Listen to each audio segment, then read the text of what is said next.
حضرت محمد صلی اللہ علیہ وسلم غار ہرا سے غار ثور تک، بائی علی اصغر چودھری۔ حقیقت یہ ہے کہ جو لوگ آخرت کو نہیں مانتے ان کے لیے ہم نے ان کے کرتوتوں کو خوشنما بنا دیا ہے، اس لیے وہ بھٹکتے پھرتے ہیں۔ یہ وہ لوگ ہیں جن کے لیے بڑی سزا ہے، اور آخرت میں یہی لوگ سب سے زیادہ خسارے میں رہنے والے ہیں۔ اور اے نبی صلی اللہ علیہ وسلم، بلا شبہ تم یہ قرآن ایک حکیم و علیم ہستی سے پا رہے ہو۔ سورہ النحل آیت نمبر 4-6۔ شیب ابی طالب۔ قریش کا ایک خفیہ اجلاس جاری ہے۔ ہر شخص محمد صلی اللہ علیہ وسلم کے خلاف سخت ترین کارروائی کرنے پر متفق ہے۔ اختلاف صرف طریقہ کار میں ہے، اور اسی پر اتفاق رائے نہیں ہو رہا ہے۔ اس عالم میں جب کافی دیر گزر جاتی ہے تو ایک آدمی اٹھ کر کہتا ہے، بھائیوں، اس شخص کی سرگرمیاں ہر روز بڑھتی ہی جا رہی ہیں، اس کے ساتھیوں کی تعداد میں اضافہ ہو رہا ہے، ہماری سب کوشش کے باوجود اس کا دین اب مکے سے نکل کر دور دور تک جا پہنچا ہے، آس پاس کے قبائل میں اس کا اثر گہرا ہوتا جا رہا ہے، اس کے دین کو لوگ قبول کرنے لگے ہیں۔ اب تو یہ معاملہ عرب تک ہی محدود نہیں رہا بلکہ حبشہ میں بھی اس کی پذیرائی ہو رہی ہے، اور خود نجاشی اس کا ہمدرد بن گیا ہے۔ اس پر ایک آدمی یکایک اٹھا اور پہلے آدمی کی بات کاٹتے ہوئے بولا، خود ہماری حالت یہ ہے کہ مکہ کے دو پہلوان عمر رضی اللہ عنہ اور حمزہ بھی اپنے آبائی دین کو چھوڑ کر مسلمان ہو گئے ہیں۔ ان بااثر بہادروں کا ہمارے حلقے سے نکل کر دشمن کے ساتھ جا ملنا سب سے زیادہ تکلیف دہ بات ہے۔ اس سے پہلے ان مسلمانوں کو جرأت نہ تھی کہ بیت اللہ کی توہین کریں، لیکن اب تو یہ حالت ہو گئی ہے کہ مسلمان ان دونوں کی شے پر بڑے دھڑلے سے بیت اللہ میں داخل ہوتے ہیں اور نماز پڑھتے ہیں۔ اگر ہم نے ان کا فوری اور مناسب تدارک نہ کیا تو شاید خود ہماری بیت اللہ میں داخلہ مشکل ہو جائے گا۔ پھر کیا کیا جائے؟ چند آدمیوں نے بیک وقت پوچھا۔ میرا خیال ہے بنی عبد مناف کا مقاطعہ کیا جائے اور اس پر نہایت سختی سے اس وقت تک عمل کیا جائے جب تک کہ لوگ یا تو واپس اپنے آبائی دین میں داخل ہو جائیں یا اپنی موت مر جائیں۔ بہت خوب، بالکل ٹھیک، ہمیں اس سے مکمل اتفاق ہے۔ بہت سی آوازیں بلند ہوئیں اور مقاطعے کی تحریر لکھنے کا آغاز ہو گیا۔ قریش کے تمام قبائلی سربراہ جمع کیے گئے اور بلا اتفاق رائے یہ طے پایا کہ خاندان بنو ہاشم سے کوئی رشتہ ناطہ نہ کرے گا، نہ ان سے کوئی چیز خریدی جائے گی، نہ ان کے پاس کوئی چیز فروخت کی جائے گی، نہ انہیں کھانے پینے کا کوئی سامان دیا جائے گا، نہ ان سے میل جول رکھا جائے گا، نہ ان سے کبھی صلح کریں گے، نہ اپنے دلوں میں ان کے لیے نرمی اور رحم کو جگہ دیں گے۔ منصور بن اکرمہ نے معاہدے کی تحریریں قلم بند کی اور قریش کے ان تمام نمائندوں نے اس کی توثیق کر دی۔ بنو ہاشم میں ابو لہب خود اپنے ہی خاندان کے خلاف اس معاہدے میں شامل ہوا اور اس نے اس کی توثیق پھر کر دی۔ یکم محرم 762 بمطابق 617 کو یہ معاہدہ لکھا گیا اور اس روز کعبے کے وسط میں آویزاں بھی کر دیا گیا۔ سنگ دل سیاہ سینہ جانچنے والوں نے پھر کیا اس سلسلے میں کہیں رحم کھایا؟ جو کچھ کر سکے تھے سب کچھ کر رہے تھے، لیکن ان کا کہیں دل دکھا۔ عزت پر، آبرو پر، جسم پر، جان پر حملوں کی کوئی قسم ایسی نہ تھی جس کو انہوں نے باقی چھوڑا۔ یقیناً ان کے ترکش میں کوئی تیر ایسا نہ تھا جو چلنے سے رہ گیا۔ نکاحی بیٹیوں کو طلاق دلائی گئی، سر پر خاک ڈالی گئی، راہ میں کانٹے بچھائے گئے، پشت پر لید سے بھری ہوئی اوجھ نماز کی حالت میں رکھی گئی، چہرے مبارک پر تھوکا گیا، گردن میں مبارک میں پھندا لگایا گیا۔ آخر میں سب جانتے ہیں کہ کھانا بند کر دیا گیا، پانی بند کر دیا گیا، زندگی کے تمام ذرائع روکے گئے۔ 1-2 ماہ نہیں، پورے 3 سال تک ابو طالب کی گھاٹی میں اس حال میں رہنے پر مجبور کیا گیا، خود ان کو مجبور کیا گیا اور ان کے ساتھ بوڑھے ابو طالب اور معصوم بچے، ناتواں عورتیں اور جو بنو ہاشم اور چند دوسرے خاندان کی تھی اس حال میں ڈالے گئے۔ شیب ابی طالب سے بھوکے بچوں کے رونے کی آوازیں آ رہی ہیں جنہیں سن کر پڑوس کے قریش مرد اور عورتیں خوشی کے مارے پھولے نہیں سماتے۔ ان کے ساتھ ایسا ہی ہونا چاہیے، یہ ہمارے معبودوں کی توہین کرتے تھے، اب انہیں خوب سزا مل رہی ہے۔ یہ ان لوگوں کے دل کی آواز تھی جب یہ شدید بڑھ جاتا تو ظالم قریش پکار اٹھتے، تم اس طرح تڑپ تڑپ کے مرو گے اور تمہاری فریاد سننے والا کوئی نہ ہوگا۔ محمد صلی اللہ علیہ وسلم جو انتہائی رؤوف و شفیق ہیں، سخت کرب کی حالت میں ہے، وہی فطرت رؤوف رحمت جو انسان کسی جانور کے دکھ میں بھی کو بھی دیکھ کر تڑپ جاتی تھی، اس کے لیے آزمائش کی کیسی کڑی گھڑی تھی کہ ننھے بچے اس لیے بلبلاتے تھے کہ ان کی ماؤں کی چھاتیوں میں دودھ نہیں ہے، 8-8 10-10 دن سے ان کے منہ میں اڑ کر کوئی کھیل بھی نہیں پہنچی۔ کیسا سخت وقت ہے کہ پیشاب سے شرابور خشک چمڑے کو دھو کر بھون کر اس سے ان کو کھانا پڑا، جن کے دانت نے شاید سوکھا گوشت بھی نہیں چبایا تھا، جو پتے شاید بکریاں بھی شوق سے نہ کھاتی، ان پر ہفتوں بسر کرنا پڑا۔ مصیبت کی ان چیخوں اور تکلیف کی ان پکاروں میں اس حساس فطرت طیبہ کے لیے کیسی عظیم پریشانی تھی، اس کا اندازہ وہی کر سکتے ہیں جن کے دل میں درد ہو۔ اور تاجروں کا کوئی قافلہ مکہ میں وارد ہوتا تو قریش کے لوگ جلدی کر کے ان کا سب مال خرید لیتے تاکہ محصورین ان سے کوئی چیز نہ خرید سکیں۔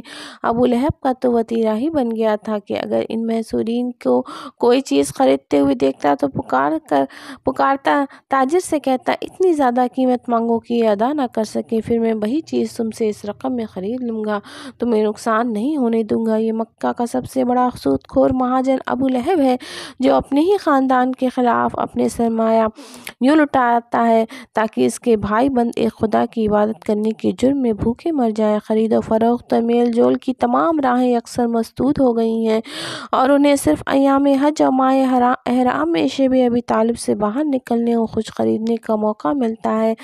ذرائع آمد بند ہیں، خرچ بدستور بڑھ رہا ہے۔ محمد صلی اللہ علیہ وسلم اور آپ صلی اللہ علیہ وسلم کی زوجہ محترمہ حضرت خدیجہ رضی اللہ تعالیٰ عنہا اپنا سارا سرمایہ ضرورت مندوں کو دیتے رہتے ہیں اور اب رفتہ رفتہ یہ اثاثہ بھی ختم ہو گیا ہے۔ محمد صلی اللہ علیہ وسلم حج کے موقع میں باہر نکلتے اور قافلوں کی فروگاہ میں جاتے، حاجیوں سے ملتے اور ہر ایک کو اسلام کی دعوت دیتے۔ ان ایام میں کسی کو ان پر ہاتھ اٹھانے کی ہمت نہ ہوتی تھی کیونکہ یہ حرمت کے ایام ہیں، لیکن ابو لہب اب بھی ان کے پیچھے پیچھے جاتا اور لوگوں کو کہتا جاتا تھا، یہ دیوانہ ہے، اس کی بات نہ سنو ورنہ تباہ ہو جاؤ گے۔ رات کی سیاہی پھیل چکی ہے، لوگ اپنے اپنے گھروں میں سونے کی تیاریاں کر رہے ہیں، دن بھر کا کاروبار تقریباً بند ہو چکا ہے، لیکن اس وقت بھی ایک شخص اپنے اونٹ پر غلہ لادے شیب ابی طالب کے آخری کنارے کی طرف آتا ہوا دکھائی دیتا ہے۔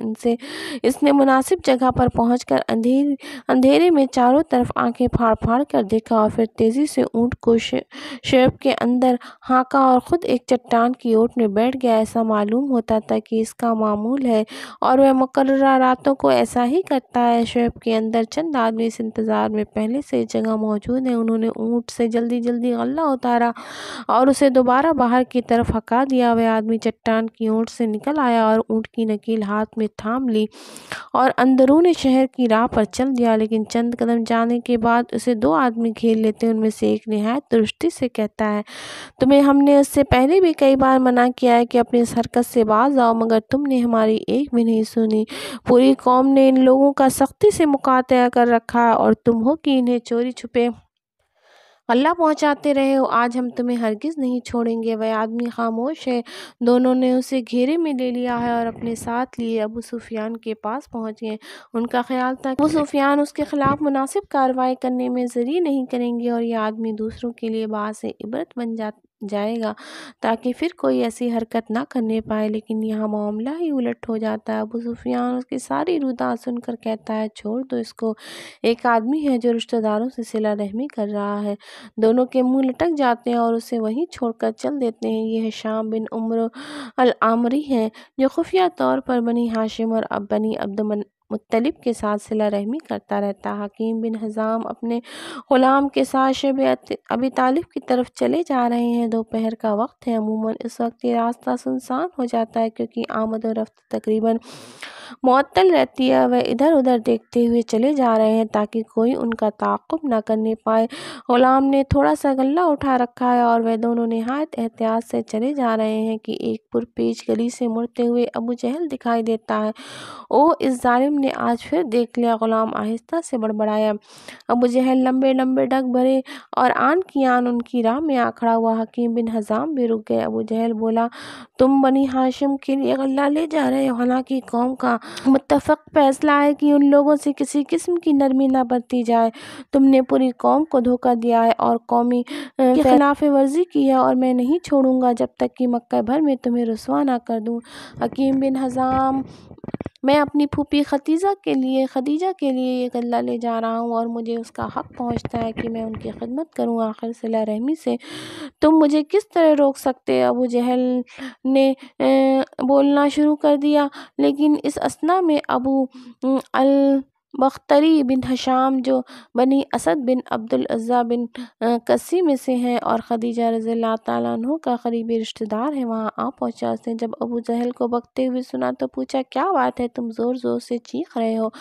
ابو جہل نے کہا، دیکھو، یہ بنو ہاشم کے لیے غلہ لے کر جا رہا ہے، جبکہ پوری قوم نے ان کا مقاطعہ کر چکی ہے۔ ابو البختری، اسے چھوڑ دو، یہ تو اس کی پھوپھی کا غلہ ہے جو ان کے پاس لے جا رہا ہے۔ کیا تو ان چیزوں کو بھی ان کے پاس جانے سے روکتا ہے جو ان کی اپنی؟ ابو جہل سخت غصے میں، ہرگز نہیں، میں اسے کسی قیمت پہ ایسا نہ کرنے دوں گا۔ ابو البختری طیش میں آ کر، آؤ، میری موجودگی میں اسے روک کر دکھاؤ۔ ابو جہل آگے بڑھا تو ابو البختری نے اسے دبوچ لیا اور دونوں گتھم گتھا ہو گئے۔ اگرچہ دونوں ہی کافر ہیں، لیکن ابو البختری کی رگ انسانیت بھڑک اٹھی ہے، اس لیے ابو جہل سے الجھ پڑا۔ حمزہ رضی اللہ تعالیٰ عنہ دور کھڑے یہ تماشا دیکھ رہے ہیں۔ ابو البختری ابو جہل کو دور ترگیتے ہوئے لے جاتا ہے اور وہاں سے اونٹ کے جبڑے کی ہڈی اٹھا کر اس کے سر پر زور سے دے مارتا ہے کہ خون کی دھار بہہ نکلتی ہے، لیکن ابو جہل خود ہی ابو البختری کے مقابلے پہ نرم پڑ گیا ہے۔ اتنے میں دونوں کی نگاہ حمزہ رضی اللہ تعالیٰ عنہ پر جا پڑتی ہے اور شرم کے مارے دونوں کے سر جھک جاتے ہیں۔ اوہ مسلمان نے ہمیں دیکھ لیا، بنو ہاشم کو ہم پر ہنسنے اور خوشی منانے کا موقع ہاتھ آ گیا ہے، ابو البختری نے آہستہ سے کہا، اور ابو جہل سے اپنا جھگڑا ختم کر کے دونوں ہی وہاں سے چل دیتے ہیں۔ اللہ کی مدد آ پہنچی۔ شیب ابی طالب میں محصور ہوئے بنو ہاشم کو 3 سال کا عرصہ گزر گیا ہے۔ وہ تمام اہل عرب سے کٹ چکے ہیں، ہر قسم کی مصیبتوں کو برداشت کرتے کرتے تنگ آ گئے ہیں، لیکن انہیں محمد صلی اللہ علیہ وسلم کا ساتھ چھوڑنا گوارا نہیں۔ انہوں نے اپنے اپنے ارمانوں کا خون برداشت کر لیا ہے، لیکن برداشت نہیں کیا ہے کہ محمد صلی اللہ علیہ وسلم کا خون بہایا جائے۔ خدیجہ رضی اللہ تعالیٰ عنہ نے اپنا سارا سرمایہ ان پر خرچ کر دیا ہے۔ ابو طالب کا اثاثہ ختم ہو چکا ہے، فکر و فاقہ میں دن رات گزر رہے ہیں، لیکن اب اس دور کے ختم ہونے کا وقت آ گیا ہے۔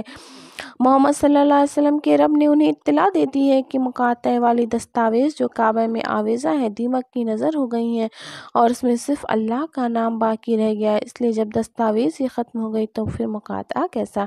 محمد صلی اللہ علیہ وسلم نے جب یہ بات اپنے چچا ابو طالب کو بتائی تو وہ حیران رہ گئے۔ وہ جانتے تھے کہ محمد صلی اللہ علیہ وسلم کے لبوں سے نکلنے والی کوئی بات کبھی جھوٹی نہیں ہو سکتی، اس لیے اپنے چند رشتہ داروں کے ساتھ حرم کعبہ میں پہنچے۔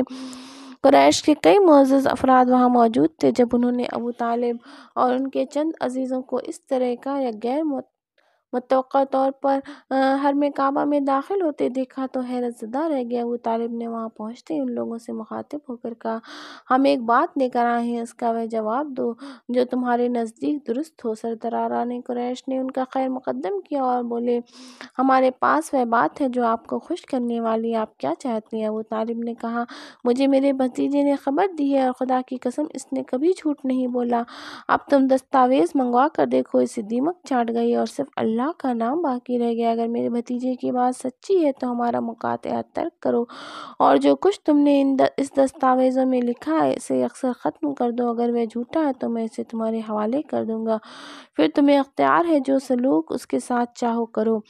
سرداران قریش کے من میں خوشی کے لڈو پھوٹنے لگے، یہ تو صریحاً جھوٹ ہے، ایسا کیوں کر ہو سکتا ہے کہ دیمک اس کعبہ کو اندر سے چاٹ جائے اور محمد کو شعب ابی طالب میں اس کی اطلاع ملے؟ انہوں نے کہا، واللہ آپ نے بڑے انصاف کی بات کی ہے۔ پھر کعبے سے وہ دستاویز منگوا کر دیکھی گئی تو کافروں کے ہاتھ کے طوطے اڑ گئے، اس میں صرف بسمک اللہم کے الفاظ سلامت تھے، باقی سب کو دیمک چاٹ گئی تھی۔ ابو طالب نے بڑے زوردار لہجے میں کہا، اب تو تمہیں اس میں کوئی شک و شبہ نہیں رہا کہ ظلم و زیادتی اور قطع رحمی اور بدسلوکی کے مرتکب تم لوگ ہو، پھر ہمارا محاصرہ کیوں کر رکھا؟ کے بعد نہایت اطمینان اور سکون سے اپنے ہمراہیوں کے ساتھ واپس اپنی شعب میں چلے گئے۔ اس واقعے کے سے بعض لوگوں پر بڑا گہرا اثر ہوا، اگرچہ انہوں نے اسلام قبول نہیں کیا، لیکن محصورین کے لیے ان کے دلوں میں نرم گوشہ پیدا ہو گیا۔ سب سے پہلے ہشام بن عمر العامری، جو چوری چھپے نلے قلعے کے اونٹ بھیجا کرتا تھا، اس ظالمانہ مقابلے کے خلاف داعی اول بن گیا اور دوسرے ہی دن علی الصبح زبیر بن امیہ کے گھر پہنچا اور اس سے کہا، کیا تم اس بات سے خوش ہو کہ تم کھاؤ پیو، کپڑا پہنو، شادی بیاہ کرو اور تمہارے ماموں کا یہ حال ہو کہ وہ نہ تو خرید و فروخت کر سکیں، نہ شادی بیاہ کے تعلقات قائم سکیں؟ اگر معاملہ ابو الحکم بن ہشام ابو جہل کے ماموں ننیال کا ہوتا تو تم نے اس معاہدے کی دعوت دی ہوتی تو وہ کبھی اس کی پرواہ نہ کرتا۔ زبیر یہ سن کر تڑپ اٹھا، اس کے اندر صلہ رحمی کا جذبہ پیدا ہو گیا اور نہایت بے تابی سے بولا، میں کیا کروں، میں اکیلا آدمی ہوں، خدا کی قسم اگر کوئی دوسرا میرے ساتھ ہوتا تو میں اس معاہدے کی منسوخی کے لیے اٹھ کھڑا ہوتا اور اسے ختم کر کے دم لیتا۔ ہشام نے کہا، دوسرا ساتھی تو تمہیں مل گیا ہے؟ زبیر نے پوچھا، کون؟ ہشام، میں۔ اس کے بعد ہشام خود مطعم بن عدی کے پاس پہنچا اور اسے بھی معاہدہ ختم کر کے بنو ہاشم کو مقاطع سے نجات دلانے کی دعوت دی تو مطعم نے بھی کہا، میں اکیلا ہوں، میں کیا کروں؟ ہشام نے اسے اپنے تعاون کا یقین دلایا تو مطعم نے کہا، اب کسی تیسرے کو تلاش کرنا چاہیے۔ سن کر ہشام مسکرایا، میں نے تیسرا آدمی تلاش کر لیا۔ مطعم نے حیرت سے پوچھا، وہ کون ہے؟ ہشام، زبیر بن امیہ۔ مطعم، بس تو ایک آدمی اور درکار، یعنی 4 ہو جائے تو سارا کام آسانی سے ہو سکتا ہے۔ ہشام نے کہا، یہ کام مجھ پر چھوڑ دو، میں زمع بن السعود کو ہمراہ کر لوں گا، اور ابو البختری عاص بن ہشام نے اس سلسلے میں تعاون کرنے کا وعدہ کر لیا ہے۔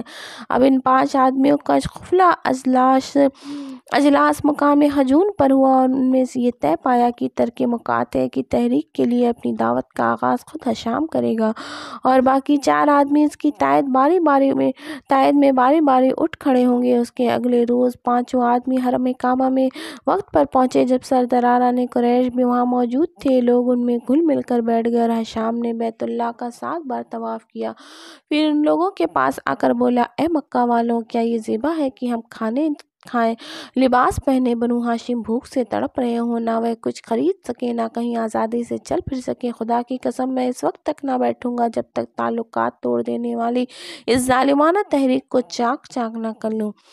ابو جہل مارے غصے کے لال پیلے ہو کر بولا، تم جھوٹے ہو، خدا کی قسم تم اسے چاک نہیں کر سکتے۔ اس پر زمع بن الاسود نے کہا، خدا کی قسم تم سب سے زیادہ جھوٹے ہو، ہمیں سب معلوم ہے کہ یہ معاہدہ کس طرح لکھا گیا، ہم اسے ہرگز پسند نہیں کرتے۔ ابو البختری عاص بن ہشام سے بول اٹھا، زمع نے سچ کہا، ہم نہ اس تحریر کو پسند کرتے نہ اس کے پابند ہیں۔ ابو مطعم نے بھی زوردار الفاظ میں ان تینوں کی تائید کی اور کہا، تم ٹھیک کہتے ہو، اس معاہدے کی اب کوئی حیثیت باقی نہیں رہی۔ ابو جہل اکثریت کو اپنے خلاف دیکھ کر خاموش ہو گیا، لیکن اس دستاویز کو پہلے ہی دیکھ چکے تھے کہ دیمک اسے چاٹ گئی ہے، اس لیے محاصرے کی شدت جاتی رہی اور ایک دن مندرجہ ذیل افراد ہتھیار لگا کر شیب ابی طالب میں پہنچے، بنو ہاشم کو اپنے گھر جانے کی اجازت دی۔ مطعم بن عدی، عدی بن قیس، زمع بن الاسود، ابو البختری عاص بن ہشام اور زبیر بن امیہ، ان کو ہتھیار بند دیکھ کر قریش میں کسی کو جرأت نہ ہوئی کہ مزاحمت کرتا۔ یہ نبوت کا 10واں سال تھا۔